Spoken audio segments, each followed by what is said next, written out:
네, 이제 다음에 이어서 앞서 다양한 해운 사고와 새로운 연료 도입 등을 이유로 왜 위험도 평가가 해운 분야에 필요한지에 대해서 저희 이야기를 해보았는데요. 그렇다면 지금부터는 과연 그 위험도 평가라는 것이 무엇이며 해운 분야에 적용할 때 어떤 이점이 있는지에 대해서 한번 알아보도록 하겠습니다.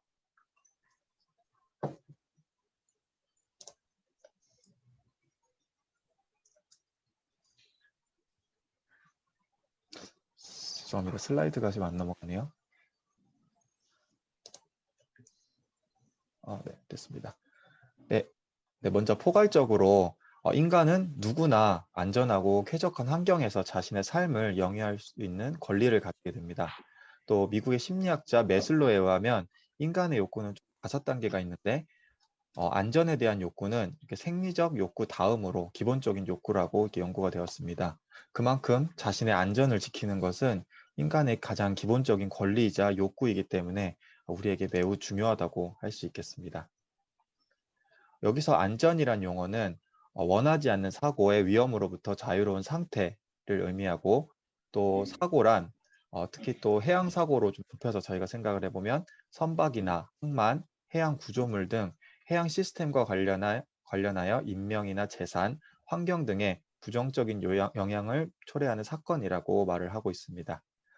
앞으로 본 프로젝트에서 진행하는 위험도 평가는 이러한 사고를 유발하는 위험 요소를 식별하고 또 위험 요소의 발생 가능성과 심각성을 평가한 뒤에 그에 대한 대책을 마련해서 사고가 발생하지 않도록 하는 과정이라고 보시면 되겠습니다.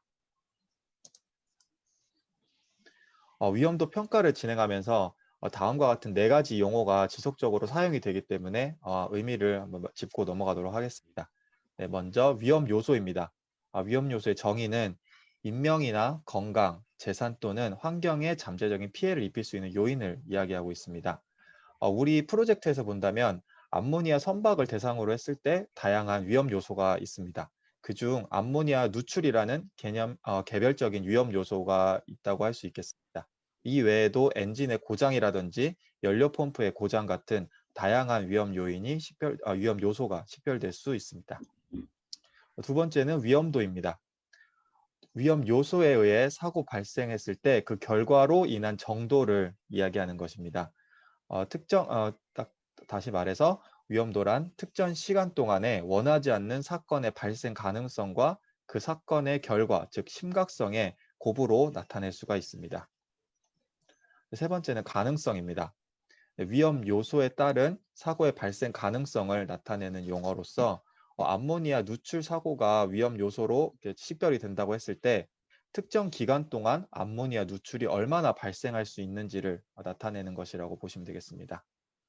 마지막으로 심각성입니다. 네, 특정 요소로 인해 사고가 발생했을 때 발생 가능한 최고 수준의 손상 정도를 이야기하는 것입니다. 다시 암모니아 선박을 예로 들자면 암모니아 누출이 발생했을 때 어떤 결과가 발생할 수 있는지를 말하는 것입니다. 그럼에 따라서 뭐 인명 손실이라든지 재산 손실 등을 통해서 이렇게 표현이 될 수 있습니다. 따라서 위험도를 다시 한번 말씀을 드리자면 이게 세 번째, 네 번째로 설명을 드렸던 가능성과 심각성의 곱인데 암모니아 누출로 인해서 재산 손실이라는 결과가 발생했다고 가정하면 위험도는 특정 기간 동안에 발생할 수 있는 재산의 손실 정도라고 이해하시면 되겠습니다. 다음으로는 이러한 위험도 평가의 대략적인 역사를 한번 살펴보도록 하겠습니다.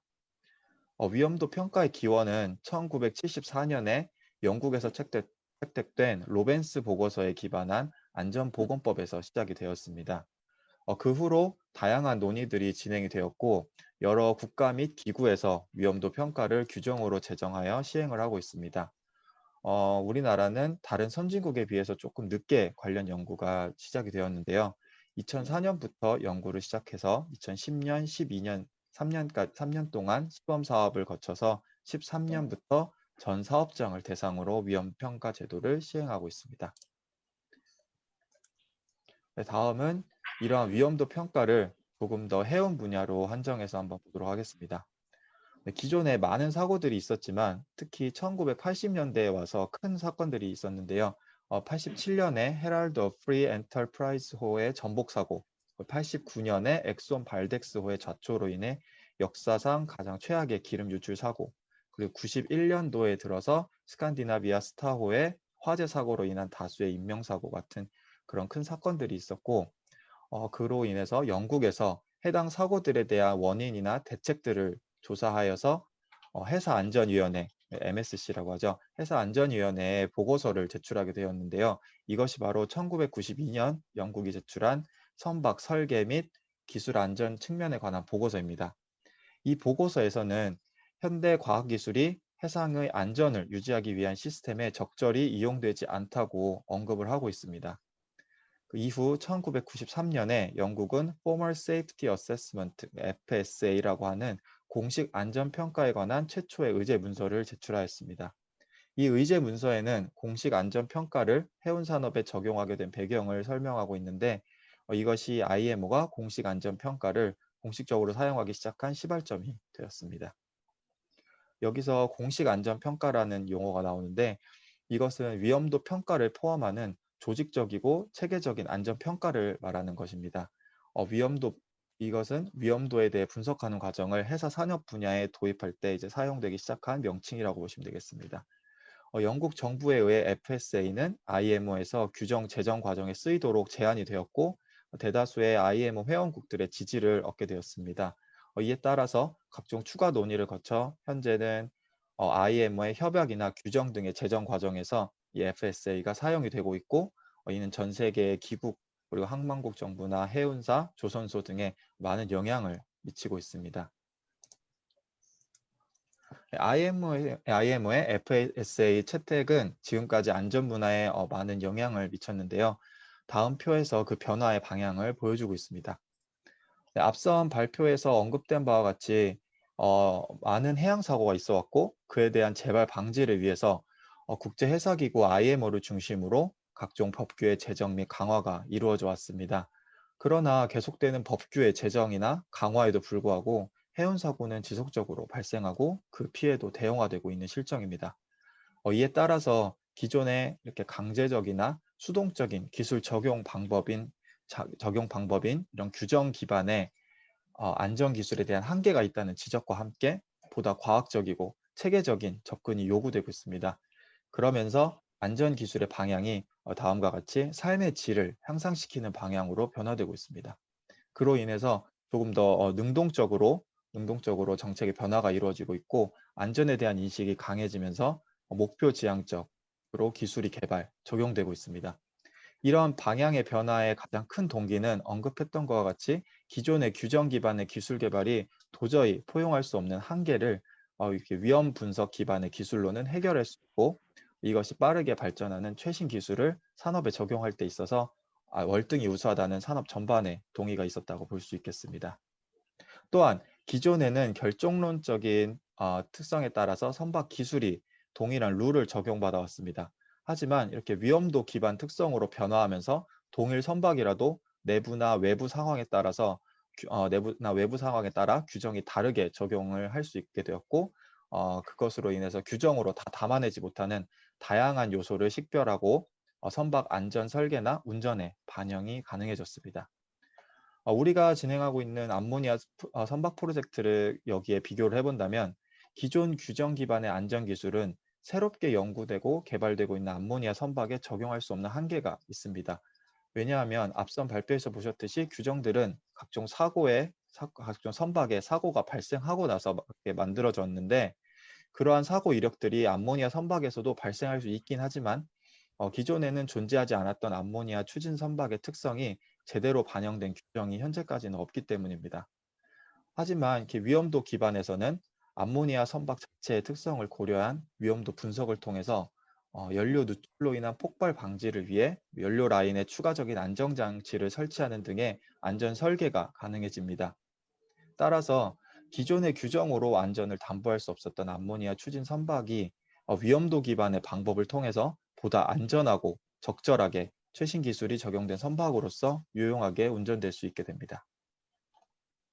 이러한 안전 기술의 변화가 만들어내는 근본적인 차이는 바로 기존 규정 기반의 경우에서 규정이 없을 경우 기술이 개발되어도 해당 기술이 산업에 적용이 되지 못하지만, 위험도 기반의 방법에서는 개별적인 위험도 평가를 통해서 안전한 암모니아 연료 추진 기술을 사용한 선박을 건조할 수 있게 됩니다. 네, 이렇게 위험도 평가는 최근 아주 중요하게 산업에서 적용이 되어 사용되고 있고, 이것을 어떻게 해운 분야에 적용할지, 어떻게 사용할지 가이드라인을 제공하고 공식적으로 문서화한 것이 바로 이 공식 안전 평가입니다.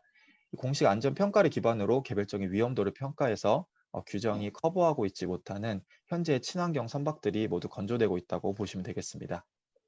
공식 안전 평가는 이렇게 다음과 같이 5단계로 진행이 됩니다. 사람이나 자산, 환경 등에 부정적인 영향을 미칠 수 있는 위험 요소를 먼저 파악하고, 그 위험 요소로 인한 사고 발생 가능성과 해당 사고 발생 시 얼마만큼 피해를 입힐 수 있겠는가 하는 결과의 중대성을 추정하게 됩니다. 또 위험도 추정을 통해서 확인된 위험에 대한 대책을 수립하고 실행을 한 다음에 비용 편익 측면에서 어떤 행동이 더 효율적일지 함께 고려해서 최종적으로 해당 위험도가 허용할 수 있는 수준인지 결정을 하게 됩니다. 암모니아 선박을 예로 들어서 다시 한번 설명을 드리면, 암모니아 선박을 대상으로 굉장히 다양한 요소들이 식별될 텐데요. 이것들을 대상으로 각각 위험도를 추정하게 됩니다. 예를 들어 암모니아 선박에서 연료인 암모니아가 누출되는 위험 요소가 식별된다고 가정했을 때, 이 사건이 발생할 확률이 얼마나 되는지 가능성과 이 사건이 발생했을 때 폭발이라든지 화재, 인명피해 등과 같은 중대성을 추정하게 됩니다. 이러한 위험도를 추정하고 이 위험 요소를 없애거나 줄이기 위한 대책을 마련합니다. 예를 들어 가스 누출 탐지기 설치라든지 연료 파이프를 이중관으로 만드는 식의 이렇게 대책을 수립하게 되고, 여기에 추가적으로 해당 대책 마련의 비용이 얼마나 되고 이것을 실행했을 때 어느 정도의 편익이 발생할 수 있는지를 종합적으로 고려를 해서 의사결정을 하게 됩니다. 이때 기존 대책으로 암모니아 누출 사고를 막을 수 있을 것으로 판단되면 이 공식 안전 평가는 종료가 되고, 그렇지 않을 경우에 추가적인 제한 사항을 전달해서 반영하도록 권고할 수 있게 됩니다. 다음으로는 이 위험도 평가가 그렇다면 해운 분야에 어떤 역할을 하고 있는지를 한번 살펴보도록 하겠습니다. 해운 사고는 일반적으로 얘기하지 못하는 상황에서 인간의 실수나 장비 고장, 태풍 등과 같은 외부 사건에 의해서 일어나게 됩니다. 이러한 사고는 사고 전에 미리 발견할 수 있는 징후들이 나타나는 경우가 대부분이고, 완전히 없앨 수는 없기 때문에 관리하는 것은 가능하다고 볼 수 있습니다.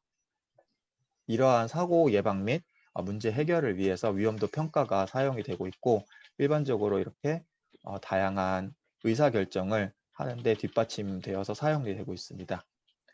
해운 분야에서 위험도 평가는 다음과 같이 4가지 영역에서 유용하게 활용이 되고 있는데요. 한 가지씩 한번 살펴보도록 하겠습니다. 첫 번째는 먼저 위험 식별 및 저감입니다. 위험 요소를 식별하는 것은 특정 시스템을 운영하는 데 매우 중요한 요소입니다. 이것을 통해 위험 저감 조치를 하고 위험을 줄이기 위해 추가 안전장치를 권장할 수 있습니다. 암모니아 선박을 대상으로 암모니아 누출과 같은 위험 요소를 식별하고 가스 탐지기나 이중관 설치와 같은 위험 저감 조치, 그리고 안전장치를 권장하는 것이 이러한 내용이라고 보시면 되겠습니다. 네, 두 번째는 운전 개선입니다. 네, 위험도 평가를 수행할 때 운전 모드를 평가하게 됩니다. 이때 운전 성능을 개선할 수 있는 기회를 식별하고 위험성으로 인한 영향 등을 평가하게 되는데요. 암모니아 선박을 대상으로 또 예를 들자면, 운전 중 발생할 수 있는 다양한 요소를 확인하고 제거함으로써 운전 시 안전을 담보할 수 있고, 이것은 곧 더 적은 고장이 발생한다는 것을 의미하므로 운전 성능이 향상된다고 할 수 있겠습니다. 암모니아 누출이 발생한다는 시나리오에서 적절한 개선 대책이 시행되었음에도 불구하고 문제가 발생하는 경우, 예를 들어서 암모니아 누출이 발생했을 때 가스 탐지기로 확인이 되고, 그때 연료 차단 밸브가 자동으로 닫히고 엔진 등이 정지가 되어야 되지만, 예를 들어 밸브가 자동으로 차단되지 않는 경우가 있다면 그것을 가정해서 미리 교육 등을 통해 빠르게 수동으로 밸브를 잠그는 등과 같이 그렇게 조기 대처가 가능하도록 대책을 세울 수가 있게 됩니다. 세 번째로는 자원의 효율적인 사용입니다. 어떠한 기술이 해운 분야에 적용이 될 때 보통 여러 사항들이 이제 함께 비교가 됩니다. 비교 시에 각 옵션과 관련된 위험도 평가가 포함이 돼야 되고, 위험 인정 기준을 가장 잘 만족하면서 동시에 뭐 경제성이라든지 정치성, 환경 문제, 법적 문제와 같이 이렇게 다양한 요소들을 함께 고려해서 전체적인 가치가 가장 좋은 옵션을 찾아야 합니다. 암모니아 선박에서도 마찬가지로 암모니아라는 친환경 연료가 선박에 적용이 될 때 다양한 친환경 연료와 비교하는 과정을 거치게 됩니다. 이 과정에서 위험도 평가가 포함이 되어야 되는 것이고 많은 친환경 연료들을 비교하여 각각의 장단점을 고려하고 언급한 이런 많은 요소들을 종합적으로 고려해서 최적의 친환경 연료를 선정하게 됩니다. 위험도 평가는 여기서 연료의 선정에도 관여를 하지만 선정된 연료가 어떻게 안전하고 효율적으로 사용될 수 있는지에 대해서도 관여를 하게 됩니다. 이렇게 안전하지 만약에 못하다면 그것은 결코 효율적이라고 할 수 없기 때문입니다. 네, 마지막으로 규칙 및 규정 개발 준수가 있겠습니다. 네, 위험도 평가는 위험도를 기반으로 규정을 개발할 수 있도록 하는 방법이고 선박을 포함한 전체 시설의 위험도를 추정해서 적절하고 안전한 규정 개발을 가능하게 합니다. 즉, 위험도 평가를 통해서 현재는 마련되어 있지 않는 암모니아 추진 선박에 대한 규정을 개발할 수 있겠고, 이것을 통해서 암모니아 추진 선박을 더욱더 안전하게 사용할 수 있게 되겠습니다. 이상입니다.